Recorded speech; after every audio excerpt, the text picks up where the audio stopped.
Hello friends. तो आज का जो हमारा लेक्चर नंबर 2 है आई चैप्टर का, जिसमें हम पढ़ने वाले working of the human eye. तो working of the human eye जो कि काफ़ी इंपॉर्टेंट होने वाला है फॉर क्लास 10 ऑल्सो। तो ध्यान से पढ़िएगा प्लीज़, और लेक्चर 1 देख लीजिएगा, क्योंकि समझना है, एग्ज़ाम में लिखना है, तो लेक्चर आपको अटेंड करना पड़ेगा। अगर आपको आप समझ रहे हैं जो लेक्चर, चलो मैं समझ लिया, बट मैंने उसमें कुछ इंपॉर्टेंट लाइन इस तरह से अंदर से ढूंढा है, जो कि इम्पोर्टेंट लाइन इस तरह से इम्पोर्टेंट से ढूंढा है, जो कि आपको एग्जाम में पूछा जा सकता है, उस क्वेश्चन से वहाँ से पूछा जा सकता है। ओके, कॉन्सेप्ट जान लीजिए, रॉड सेल क्या होता है, कौन सेल। तो बिना वक्त गवाए हुए आज हम वर्किंग ऑफ द ह्यूमन आई के बारे में पढ़ते हैं। We now understand that light coming from an object either reflected or emitting enter the eye through the cornea and the pupil। जैसा कि अभी तक हम समझ गए हैं कि कोई भी ऑब्जेक्ट से जो हमारा लाइट होता है वो कॉर्निया से इंटर करते हुए हमारा लेंस के पास आता है, पुपिल के द्वारा लेंस के पास आता है। देखिए, पहले कॉर्निया, कॉर्निया के बाद पुपिल, उसके बाद लेंस, और लेंस के बाद जो ये जाने वाला है वो हो जाने वाला है रेटिना पे। तो ये सीरीज आप याद रख लीजिए, कॉर्निया, कॉर्निया के बाद पुपिल, पुपिल के बाद लेंस, लेंस के बाद रेटिना। ओके, तो ये जो वीडियो हमारा होने वाला है वो काफ़ी ट्रिकी, काफ़ी मज़ेदार होने वाला है। मैं इसमें आपको काफ़ी सारे ट्रिक बताऊंगा। The eye lens converts these light rays to form a real inverted and diminished image of the object on the retina। तो जैसा कि मैंने आपको बताया था, आई में हमारा कौन सा लेंस यूज होता है, आई में हमारा कॉन्वेक्स लेंस यूज होता है। कॉन्वेक्स लेंस कौन सा इमेज बनाता है maximum time, real, inverted and diminished. Diminished मतलब छोटा, रियल मतलब इन्वर्टेड, सॉरी इन्वर्टेड मतलब उल्टा, और रियल मतलब वो उसे एक स्क्रीन चाहिए। वो स्क्रीन कौन होता है, वो स्क्रीन हमारा रेटिना होता है। ओके, ह्यूमन आई में the light sensitive cells of retina gets activated when light fall on them. तो लाइट सेंसिटिव सेल जो हमारा कौन सा था, सबसे पहले जो कलर पहचानते, लाइट सेंसिटिव सेल तो हमारे रॉड कॉन्स दोनों थे, पर कलर के लिए थे हमारे कौन, C4 कौन, C4 कलर, और रॉड सेल हमारा डिम लाइट में एक्टिवेट होते थे। Then they generate electrical signal. अब वो जब वो रेटिना पे इमेज हमारा फॉर्मेशन होता है, एक इलेक्ट्रिकल सिग्नल फॉर्म करता है। This electric signals are send to the brain by the optic nerve. अब वो ब्रेन तक कैसे जाता है, तो जैसा कि आप यहाँ पे ये इंड देख रहे हैं, इसे ऑप्टिक नर्व कहता है। अभी ऑप्टिक नर्व जो होता है वो हमारा ब्रेन से जुड़ा हुआ रहता है। सपोज कर लीजिए ये हमारा ब्रेन है, ये हमारा ब्रेन है, तो इससे जुड़ा हुआ रहता है। अगर यहाँ पे ये एक एप्पल देख लेगा, या एक सपोज कर लीजिए ये बॉल देख लिया, ओके, ये एक बॉल देख लिया। अब ये जब बॉल देखेगा तो ये कैसे पता चलेगा, जब ये बॉल देखेगा तो ये यहाँ पे रेटिना पे बॉल का इमेज फॉर्म होगा, जो कि ऑप्टिक नर्व से ऐसे ऐसे जाएगा और ये ब्रेन को बताएगा ये बॉल है, तब हम पहचानेंगे ये बॉल है। अब सपोज कर सकते हैं ये कितना फास्ट हो सकता है। ओके, ये आपको ये ऑब्जेक्ट देखे, आपके सामने अभी कोई पेंसिल है, आपको कैसे पता चल गया पेंसिल, ये सोचिए कितना फास्ट है। ये कोई आपके माइंड में फिक्स नहीं रहता है जो वो पेंसिल है, आप उसे देखते हैं, तब आपके रेटिना पे वो बन जाए, तब आप वो सोचते हैं जो पेंसिल है वो हमारा। Okay, the brain interprets the electric signal in such a way that we see an image which is an erect and of the same size of the object। देखिए कितना बड़ा काम करता है ब्रेन हमारा। ब्रेन हमारा आप उसे उस इन्वर्टेड रियल इमेज को कुछ इस तरह से कन्वर्ट कर देता है कि हम जो हमारा जो ऑब्जेक्ट होता है उसे हम सेम साइज का देखते हैं, सेम साइज देखते हैं, और वर्चुअल देखते हैं, और इरेक्ट देखते हैं, मतलब उसे हम सीधा देखते हैं। वो इरेक्ट हो जाता है, अब वो इन्वर्टेड हमारा नहीं रहा, वो हमारा इरेक्टेड हो गया।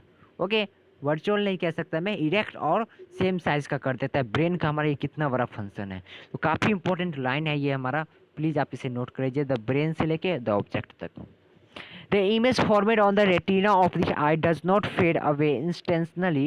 Its impressions remain on the retina for about 1/16th of the second even after the removal of the object। तो देखिए, मैं आपको जो ये जो प्रिसिपिटेशंस ऑफ विजन है, ये कुछ मैं आपको जीआईएफ से समझाने वाला हूँ। ओके, काफ़ी जीआईएफ मैंने डाउनलोड किया इससे, तो आपको मैं उससे समझाने वाला हूँ जो प्रिसिटेंस ऑफ विजन क्या होता है। उसी के साथ में प्रिसिटेंस ऑफ विजन सबसे पहले कुछ हिंट दे देता हूँ। देखिए, प्रिसिपिटेंस ऑफ विजन क्या होता है, कोई भी ऑब्जेक्ट और उसका यूज भी मैं बताने वाला हूँ। कोई भी ऑब्जेक्ट हमारा जो रहता है, सपोज कर लीजिए ये हमारा बॉल है, इसके बाद यहाँ पे एक बॉय है,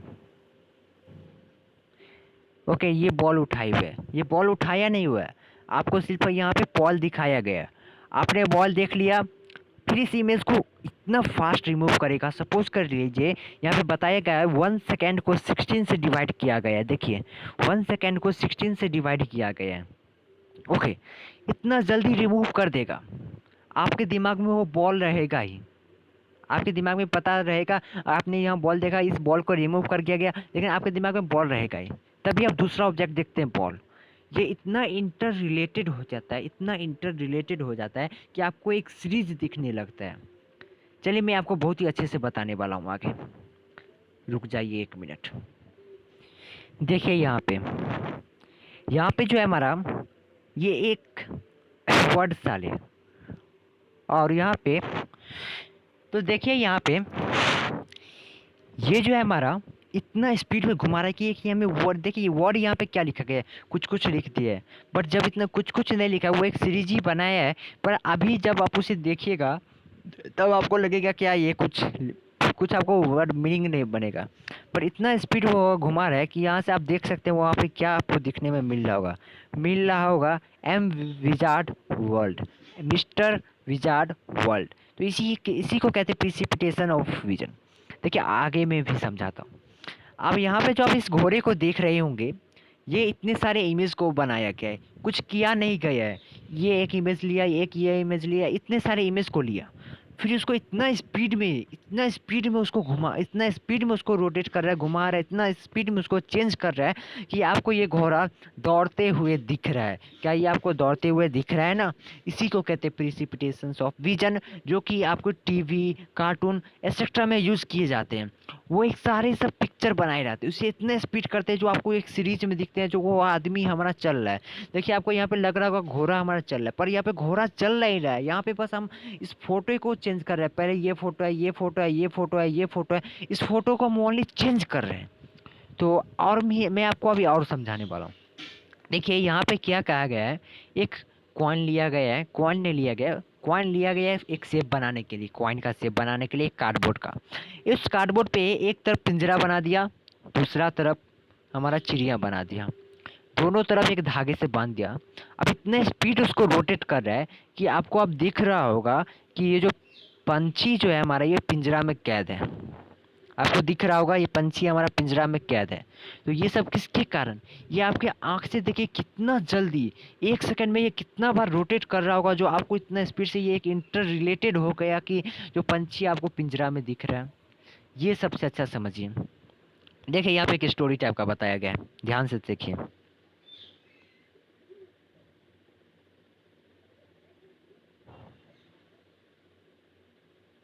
तो काफ़ी अच्छा था। इसमें कहा गया, आप समझ सकते हैं, एक पेज, इतने एक एक डायरी लिया हमारा, उसमें अलग अलग शेप बनाया, हर एक एक सीरीज़ का। ऐसे कुत्ता गया, नेक्स्ट वीडियो में उसने बॉल फेंका, फिर एक रन लिया, फिर वो एक स्टेप ज़्यादा लिया, फिर उसका पोजीशन, फिर कभी वो टेढ़ा, कभी वो। अब उसे इतना जल्दी घुमा रहा है, इतना जल्दी उसे स्पीड में घुमा रहा है, इतना जल्दी उस पर प्रेशर डाल रहा है कि इतना स्पीड में वो आ रहा है कि आपको एक ये फिल्म की तरह दिख रहा है, एक सीरीज़ की तरह दिख रहा है। ओके, तो यही है प्रिसिपिटेशंस ऑफ विजन का यूजेज। काफ़ी अच्छा था, मुझे लगता है आप समझ सकते हो। एक बार और आप देख लीजिए, इसे समझ लीजिएगा, क्योंकि इसमें काफ़ी सारे, देखिए इसके पैर को देखिए, डिफरेंट डिफरेंट शेप है, कभी घोड़ा का पैर पीछे है, कभी आगे है। वही शेप आपको यहाँ पे, वही पोजीशन आपको यहाँ पे मिलेंगे। ओके, तो घोड़ा हमारा थक गया, काफ़ी देर से यहाँ पे दौड़ रहा है। तो चलिए, प्रिसिपिटेशंस ऑफ विजन आप समझ गए होंगे, मैं आगे चलता हूँ अब। तो जैसा कि मुझे अब लग रहा है कि आप प्रिसिपिटेशंस ऑफ विजन गए होंगे, तो अब जो है हमारा, अब जो है आप यहाँ पे प्रिसिपिटेशंस ऑफ विजन समझ गए होंगे, क्या होता है, क्या इसका यूज होता है। ओके, अब जो है आगे पढ़ते हैं इसके बारे में। It is because of the this precipitations of visions that you will still image of a moving object are flash on the eye at rate faster than 16 times per seconds the eye perceives the object is moving. तो वही हमारा speed इतना रहता है कि आई हमारा समझ पाता है, कि आई हमारा समझता है, कि हमारा ब्रेन समझता है कि जो वो हमारा इमेज घूम रहा है, चल रहा है। अब देखिए इसका एप्लीकेशंस का है, एप्लीकेशंस कुछ याद रख लीजिए क्योंकि एग्जाम में पूछ सकता है। ओके, जैसा कि मैंने आपको एप्लीकेशंस दिखाया अभी प्रैक्टिकली। ओके, तो एप्लीकेशंस इसका नीचे है, समझिए। The movies or the TV programs that we see are actually made up of the number of separate still pictures in proper sequence. Proper sequence जैसा कि मैंने दिखाया था आपको, जिसमें एक डॉगी घूम रहा है, पार्क में बॉल पकड़ने गया। ओके, तो वही कह रहा है कि एक प्रॉपर सीक्वेंस में डिफरेंट डिफरेंट सीक्वेंस में बनाया गया है।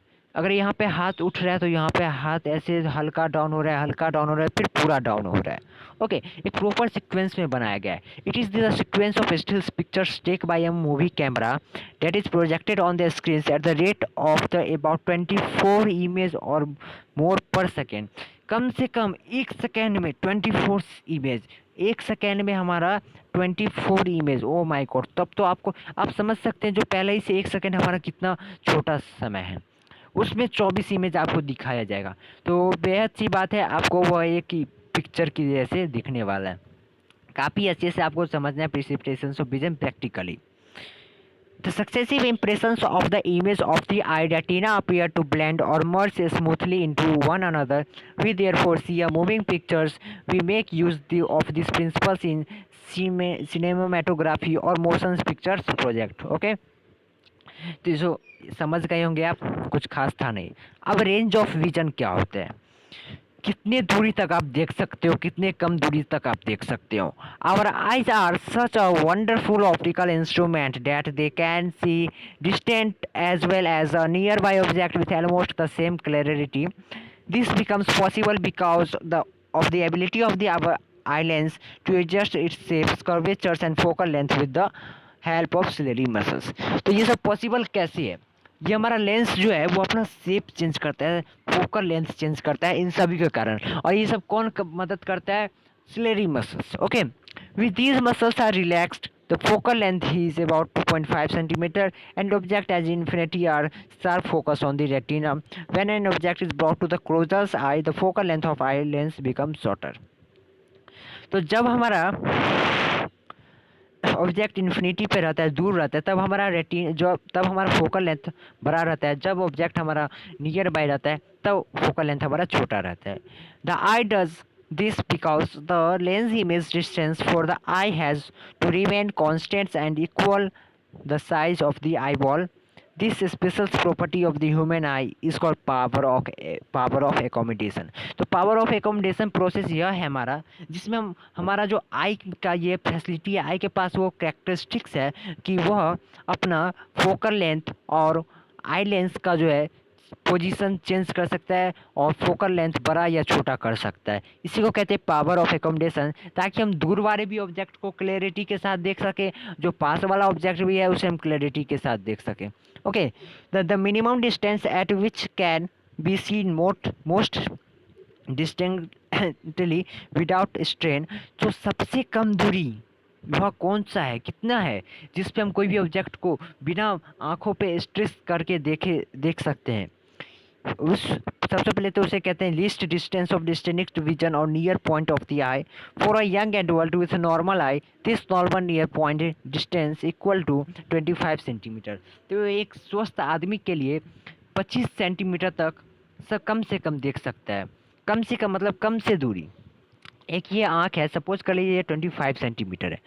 अब जब ये 25 सेंटीमीटर के अंदर लाइएगा तो आपका आँख पे स्ट्रेन, इसलिए कहते हैं बुक को कम से कम या अदर थिंग्स को भी 25 सेंटीमीटर कम से कम रखना चाहिए फॉर आवर आई को गुड रखने के लिए, अपनी आंखों को अच्छे रखने के लिए आपको कम से कम कोई भी ऑब्जेक्ट 25 सेंटीमीटर के दूरी पे रखना चाहिए। आप यह एक्टिविटी थोड़े एक सेकंड के लिए कर सकते हो। आप सपोज कर लीजिए अपने बुक को अपने आँख के सामने लगभग रखिए, तो आपको कोई भी वर्ड क्लैरिटी के साथ नहीं दिख सकता, ये मैं आपको दावा दे सकता हूँ। Okay, The distance increase with age due to the decreased effectiveness of ciliary muscles. तो डिस्टेंस हमारा इंक्रीज हो जा सकता है, कुछ दिन बाद आपको 30 सेंटीमीटर तक नहीं दिखेगा, तो ये सब एज के कारण, ओके, एज के कारण। द मिनिमम डिस्टेंस तो पढ़ लिए, the farthest point up to which the eye can see object clearly is called the far point of the eye, it is at infinity very very far away for a normal eye. तो जो देखिए दूरी, जो कितना दूर तक हम देख सकते हैं, इसका अभी तक निश्चय नहीं किया गया है।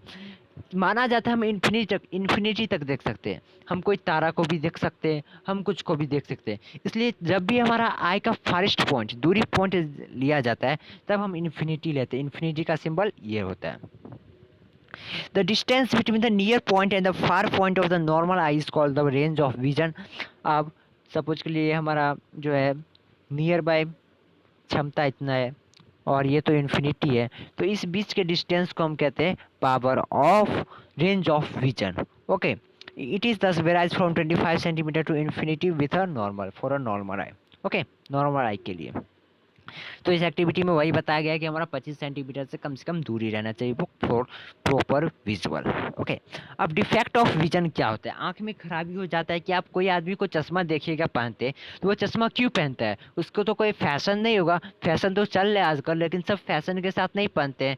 ओके, तो इसलिए पहनते हैं क्योंकि उनको किसी को कम दूरी का ऑब्जेक्ट नहीं दिख पाता है, 30 to 40 सेंटीमीटर। किसी को दूर में कोई खड़ा है वो नहीं देख पाएगा, कोई बगल में वो, अब किसी को है जो दूर वाला देख लेगा पर पास वाला नहीं देख पाएगा, किसी को पास वाला देख लेगा वो दूर वाला नहीं देख पाएगा, और किसी को होता है दोनों देख लेगा, दोनों नहीं देख पाएगा, ना पास वाला ना दूर वाला। तो इस सभी के साथ जो हमारा स्पेक्टल्स होता है, वो हमारा जो चश्मा होता है, वो चश्मा में हम देखेंगे कि कौन सा लेंस कब यूज़ किया जाता है, कब कौन सा लेंस कब यूज़ किया जाता है। अगर किसी को पास में नहीं दिख रहा है तब कौन सा लेंस, किसी को दूर से नहीं दिख रहा है तब कौन सा लेंस। ओके, और मैं बहुत ही अच्छा ट्रिक बताने वाला हूँ जिससे आप पता चल जाइएगा, जो इसको पास से नहीं दिख रहा है इसको दूर का बीमारी है, इसको बीमारी नहीं, इसको आप डिफेक्ट कर सकते हैं, डिफेक्ट ऑफ विजन। ओके, काफ़ी अच्छा वर्ड है defect. We now know that a normal eye can adjust see object over a wide range of distance varying from 25 centimetre to infinity। 25 centimetre से लेकर infinity तक एक normal eye का range of vision है। Sometimes in spite of all precautions and proactive actions our eyes may develop some defects। किसी कारण से हमारा आँख में कुछ खराबी आ जाता है, कुछ डिफेक्ट आ जाता है। This can be due to a variety of reason, काफ़ी सारे रीजन है। In such a case the eye may not aware to see object clearly over its normal wide range of distance. Okay, तो इन सभी के कारण आई जो हमारा आँख जो है वो अच्छे से नहीं देख पाता है ऑब्जेक्ट को। ओके, क्लियरिटी के साथ नहीं देख पाता है। जो एक नॉर्मल आई, एक गुड आई हमारा देख पाएगा, वो एक हमारा डिफेक्ट आई नहीं देख पाएगा। द आई में have one or both of the following two commons optical. यहाँ पे हमें दो ही के बारे में बात कर रहे हैं, तीसरा नहीं जिसमें दोनों आदमी को ना दूर का दिखता है ना पास का दिखता है। तो फर्स्ट जो है हमारा मायोपिया, नियर साइटनेस। आप मायोपिया का मतलब नियर साइटनेस मतलब ये नहीं समझ लीजिएगा जो नज़दीक का उसे नहीं दिखता है। नियर साइटनेस मतलब वो करीब का चीज़ देख सकता है। हाइपरमेट्रोपिया, फार साइटनेस मतलब दूर का देख सकता है पर पास का नहीं देख सकता है। तो मैंने जो आपको ट्रिक का वादा दिया था, ट्रिक में ये बता रहा हूँ, अगर कोई ऑब्जेक्ट को, अगर सॉरी कोई ऑर्गेनिज्म को मायोपिया है, कोई ह्यूमन बींग्स को अगर मायोपिया है, मायोपिया एम हमारा पहले आता है या एच आता है अल्फ़ाबेट में, अल्फ़ाबेट में हमारा एम बाद में आता है कंपेयर टू एच। तो एम बाद में आता है तो उसको एम बाद में आता है मतलब उसको दूर का नहीं दिखता है। मायोपिया एम आता है बाद में एच से तो उसे दूर का नहीं दिखता है। हाइपरमेट्रोपिया, हाइपर पहले आता है, पहले मतलब नज़दीक का उसे नहीं दिख सकता है। ओके, तो एक बार और सुन लीजिए और कॉपी में आप लिख सकते हो। मायोपिया एम हमारा एच के बाद आता है, इसलिए एम हमारा एच के बाद आता है, दूर आता है। एच हमारा पहले रहता है, एच हमारा पहले रहता है और एम जो है हमारा बाद में रहता है। तो इसलिए एम दूर है एच से, तो इसलिए हमें दूरी का नहीं दिख पाता है जब कोई पर्सन को मायोपिया रहता है।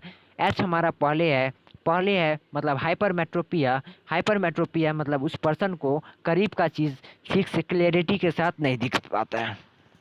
तो आई थिंक आप समझ गए होंगे। आप देखिए मायोपिया किस कारण होता है और इसे हम किस तरह से करेक्ट कर सकते हैं।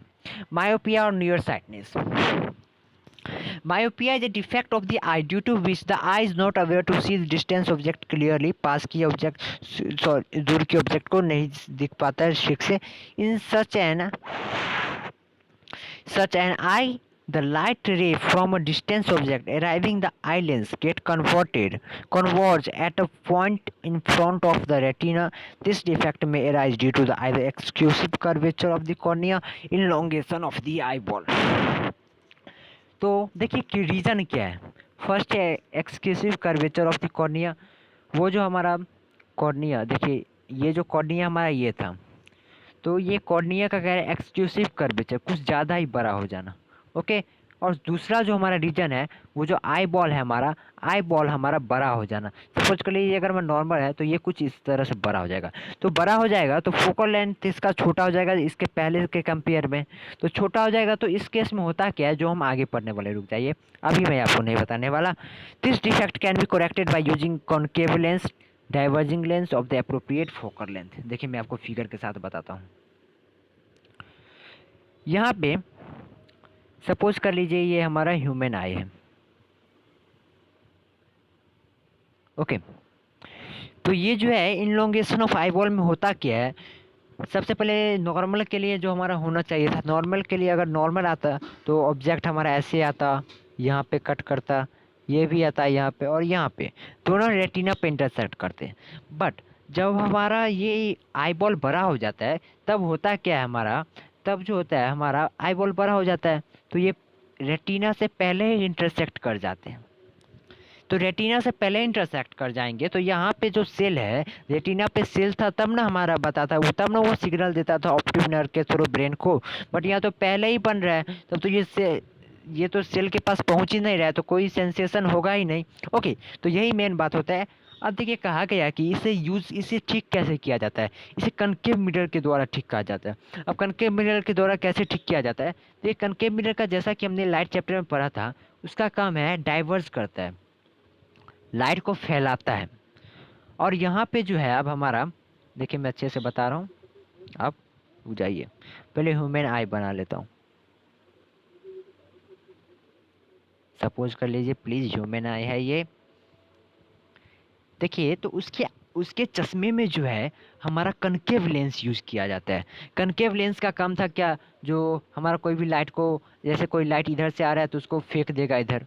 और यहाँ पे जो लेंस है इसमें जो है इसका जो लेंस है यहाँ पे ये मोटा हो जाता है, जैसा कि हमने पढ़ा था exclusive curvature of the cornea, जिसके कारण लेंस इसका जो है अब ये मोटा हो जाता है, मोटा लेंस है. ओके. तो सपोज कर लीजिए जब हमारा मोटा लेंस था और यहाँ पे जब हमारा लाइट आता था तब ये क्या करता था, तब इस पहले ही से कर देता था. लाइट तो आ रहा था एकदम पहले ही से पतला ऐसे आ रहा था, लाइट हमारा पतला आ ही रहा था, उसे पहले ही जो है हमारा रेटिना से पहले ही उसे इंटरसेक्ट करवा देता था. बट कॉनकेव लेंस लगाने के बाद हमारा ये फ़ायदा हुआ कि देखिए यहाँ से सपोज करिए दो लाइट हमारा आ रहा है, तो ये जो है लाइट को ऐसे कर देगा, फैला देगा, जैसा कि हमने पढ़ा था. जब फैला देगा लाइट को तो ये तो बोलेगा भाई मैं तो बहुत ही ज़्यादा ताकतवर हूँ, तो मैं तो तुम्हारी लाइट को झुका सकता हूँ. तो उस केस में जो पहले वाला केस में लाइट हमारा आ रहा था वो ऐसे आ रहा था हमारा लेंस पे. बट अब जो हमारा लाइट आ रहा है ये हमारा लाइट ऐसे आ रहा है, लेंस पे ऐसे आ रहा है. तो आप इसे जो झुकाने में जो थोड़ी ज़्यादा मेहनत करनी पड़ेगी, तो ज़्यादा मेहनत करने के कारण ये जो है अब रेटिना पे जाके हमारा गिरा देगा इमेज को. अब जो हमारा इमेज बनेगा वो रेटिना पे बनने वाला है. तो इसलिए कॉनकेव लेंस का यूज़ यहाँ पे किया जाता है. आशा है अब आप समझ गए होंगे. अब हाइपरमेट्रोपिया जिसे नज़दीक का नहीं दिखता है उसे क्या किया जाता है, किस कारण से उसे नज़दीक नहीं दिख पाता है नज़दीक का. ओके. तो we may have seen some middle aged people holding a book somewhat away from their eye to read it properly. अब जैसे कि हम अधिकतर नहीं, कुछ बूढ़े आदमी को देख रहे होंगे कि सपोज करिए हमारे बूढ़े अंकल हैं, तो ये जो हमारा बुक लेंगे ये कुछ दूरी से पढ़ेंगे, ना कि ये यहाँ से पढ़ने वाले हैं, बल्कि ये अब ये दूरी से कुछ पढ़ेंगे. ये दूरी से इसलिए पढ़ते हैं क्योंकि हाइपरमेट्रोपिया में तो हमारा दूर का चीज़ दिखता है पर पास का चीज़ हमारा नहीं दिख पाता है. तो पास के में उन्हें बुक की वर्ड्स नहीं दिख पाते हैं, इसलिए वो दूर करके पढ़ते हैं। तो इसे भी ठीक किया जा सकता है। इसलिए इस अंकल को अब डरने की कोई ज़रूरी नहीं है, घबराने की कोई ज़रूरी नहीं है, वो पास से भी इसे पढ़ सकते हैं। देखिए कैसे। This is because they are suffering from hypermetropia. In this case, the image or nearby objects gets formed behind the retina. अब इस केस में क्या होता था मायोपिया में कि यहीं पे हमारा इमेज बन जाता था पहले ही, बट अब इस केस में जो हमारा रेटिना के बाहरी इमेज बन रहा है, ये क्या हो रहा है। अब इसमें केस में तो हमारा रेटिना के बाहरी इमेज बनाना है, तो इसमें इसको पीछे करना है। पीछे करने के लिए इसको क्या करना पड़ेगा, देखिए समझते हैं। पहले तो इसके कारण जान लेते हैं क्यों होता है। The focal length of eye lens becoming too large. अब फोकल लेंथ जब बड़ा हो जाएगा तो जाहिर सी बात है जो ये हमारा बाहर बनेगा, अगर सपोज कर लीजिए यहाँ पे हमारा रेटिना तो ये बाहर जाके इंटरसेक्ट करेगा। ओके, दूसरा जो है हमारा वो है the eye ball getting short. अब आई बॉल जब हमारा सिकुड़ जाएगा तो फोकल लेंथ तो कंपेयर टू नॉर्मल वाला से बड़ा हो जाएगा, उसमें हमारा आई बॉल बड़ा हो जाता है कंपेयर टू नॉर्मल से, तो हमारा छोटा हो जाता है फोकल लेंथ। बट इस केस में हमारा ये आई बॉल वो सिकुड़ जाता है, सिकुड़ जाएगा तो फोकल लेंथ बड़ा हो जाएगा, फोकल लेंथ बड़ा होगा तो बाहर जाके इमेज बनेगा, जो कि हमें पता नहीं चल पाएगा क्या बना ये। तो कैसे ठीक किया जा सकता है, देखिए this defect can be corrected by using a convex converging lens to appropriate focal length. तो इसे जब ठीक किया जा सकता है, अगर कोई अंकल को हाइपरमेट्रोपिया है तो उसे हम ठीक कर सकते हैं कैसे, कौन सा लेंस यूज करके, कॉन्वेक्स लेंस करके, कॉन्वेक्स लेंस का यूज करके। देखिए क्या करता है कॉन्वेक्स लेंस हमारा,